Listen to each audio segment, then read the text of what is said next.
अभी हम ज़रा मौसम की बात कर लें, क्योंकि बकरा ईद पे बहुत कुछ करना होता है आपने, कुर्बानी एंड एवरीथिंग, और बाद में बारबेक्यू, तो मौसम का अच्छा होना बड़ा ज़रूरी है। वो मैं ऐप सुबह उठते ही पहले तो मौसम ही देखते हैं ना। आजकल तो इट इज़ रेनिंग एवरीवेयर, मतलब इस्लामाबाद में तो पूरी रात से बारिश, और फिर लाहौर में बारिश, कराची में भी कराची में भी बारिश पड़ रही है। तो जी हर साल ईद उल अदा के बाद कराची में जगह जगह गंदगी के ढेर लग जाते हैं, और कराची की जो पहले हालत है वो सबके सामने ही है।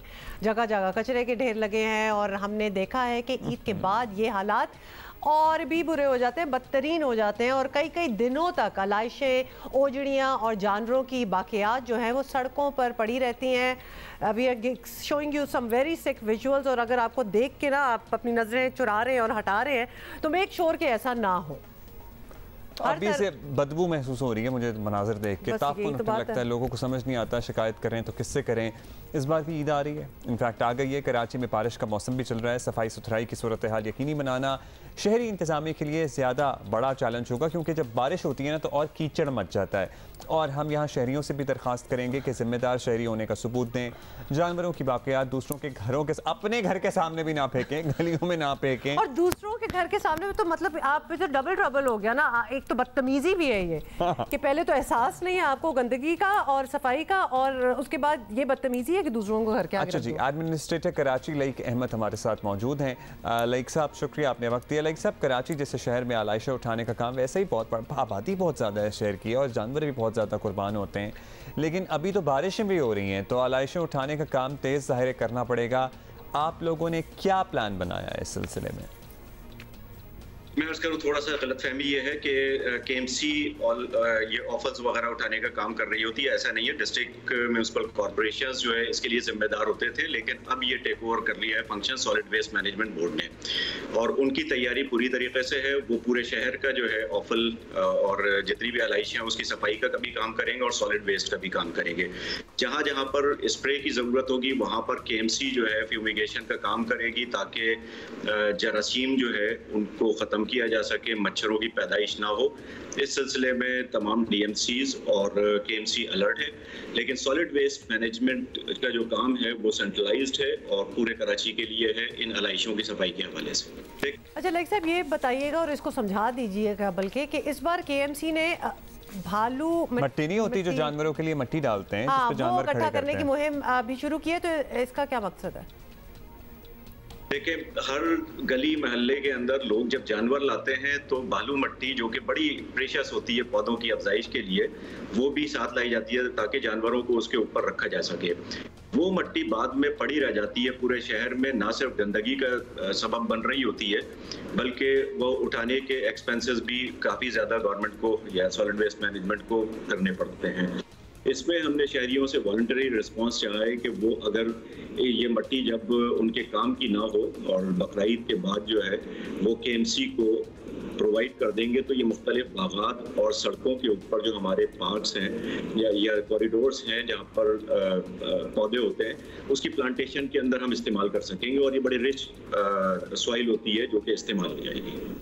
That is a great idea. Parks को डोनेट कर सकते हैं आप, ग्रीन बेल्ट्स पे डाल सकते हैं, उसमें ज़ाहिर है ऑलरेडी गोबर वगैरह भी होगा, तो खाद, फर्टिलाइजर सब कुछ ही होगा, यूटिलाइज हो जाएगी। हाँ, लाइक साहब, बारिशों में हमने मुसलसल ये मसला देखा है कि जगह जगह जमा कचरा जो होता है वो बहने लगता है सड़कों पर, बड़ी परेशानी का बायस बनता है। कचरा उठाने और इसे ठिकाने लगाने का मुस्तकिल निज़ाम क्यों नहीं बन पाता कराची में? क्योंकि जितना कचरा प्रोड्यूस हो रहा है उतना उठ नहीं पाता रोज़ाना।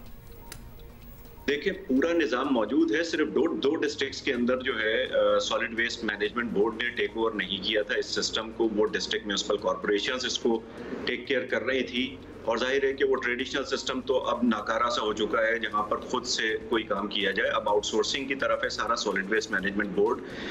इंशाल्लाह पूरे कराची के लिए बाकी दो डिस्ट्रिक्ट को भी कैटर करते हुए आगे बढ़ रहा है, और जैसे जैसे ही आउटसोर्सिंग होगी इसके अंदर एफिशिएंसी और इफेक्टिवनेस पैदा होती चली जाएगी। अच्छा लाइक साहब, हम तो ऑब्वियसली बड़ी वक्ती बात कर रहे हैं, क्योंकि अगर इस ईद की ही सिर्फ बात की जाए तो ये ईद तो गुजर जाएगी और फिर इंतज़ामिया की जो परफॉर्मेंस है वो सामने आ भी जाएगी, लेकिन कराची के मसाइल इससे कहीं ज़्यादा बड़े हैं।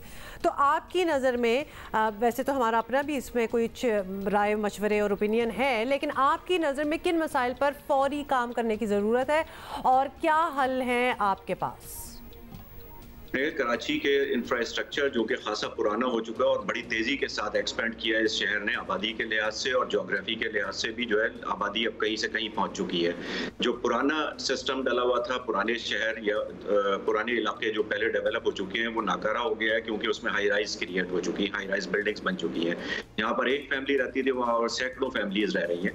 तो ना सिर्फ ये कि इसका सीवेज और वाटर सिस्टम रिहेबिलिटेट होना है, बल्कि बड़े स्टॉर्म वाटर ड्रेन्स जो कि सीवेज के नाले अब बन चुके हैं उनको भी अब सेपरेट करना होगा, ताकि स्टॉर्म वाटर जो है हर साल डिस्टर्ब करता है पूरे शहर को, वो ना हो सके। इसके लिए फौरी तौर पर जो अभी रिहेबिलिटेशन का काम शुरू हुआ है वो बड़े नालों से स्टार्ट किया गया, जिसमें महमूदाबाद नाला, औरंगी नाला और गुज्जर नाला है, जिनकी रिवैम्पिंग की जा रही है। उनका सीवेज सिस्टम और स्टॉर्म वाटर ड्रेन सिस्टम अलग किया जा रहा है। दोनों अतराफ के अंदर शहरा भी दी जा रही है, यानी रोड बनाया जा रहा है, ताकि बाद में उसके ऊपर एनक्रोचमेंट भी ना हो सके और सॉलिड वेस्ट मैनेजमेंट भी उसकी प्रॉपर तरीके से हो सके। ज़्यादातर मसाइल जो है इसके जो है वो इसी वजह से होते हैं कि सॉलिड वेस्ट जो है इन सीवेज सिस्टम के अंदर दाखिल हो रहा होता है, उसको चोक कर देता है।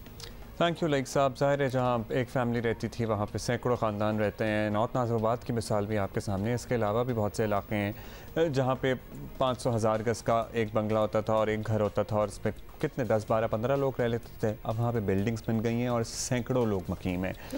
नीचे गटर लाइनें भी आपको पता है वही हैं, इंफ्रास्ट्रक्चर भी वही है, लेकिन ज़ाहिर है उन पर बर्डन पड़ गया है। लेकिन पता नहीं क्या हल है इसका। वैसे नहीं, हल प्लानिंग के तहत एक हल ये भी है कि पॉपुलेशन कंट्रोल भी होनी चाहिए, मतलब प्लानिंग के तहत डेवलपमेंट की है। अच्छा, कल भी हम हुकूमती कौन थे हमारे शो पे जो कह रहे थे जी 2.5 के हिसाब से, परसेंटेज के हिसाब से हमारी आबादी बढ़ रही है, बढ़ तो रही है, इसका इदराक है, तो इसके लिए हुकूमत कर क्या रही है? मैंने तो कोई कैंपेन नहीं देखी कि नेशनल लेवल पे पॉपुलेशन कंट्रोल की, और पहले होती थी। और हम ये बात एक्चुअली मुझे अब लग रहा है हम ये बात कर चुके हैं पहले। इस प्रोग्राम को आवाम तक पहुंचाने के लिए बिल्कुल ही आज़ाद मतलब छोड़ दिया ना कि बस व्हाटएवर इट इज। लेकिन अभी कंट्रोल की बहुत ज़रूरत है। फारूक हबीब साहब भी फरमा रहे थे, उन्होंने ही बताया था कि 2.5 ठीक है जी, बढ़ रही है। जब आपको ये परसेंटेज पता है तो आप इसको कंट्रोल करने के लिए क्या कर रहे हैं?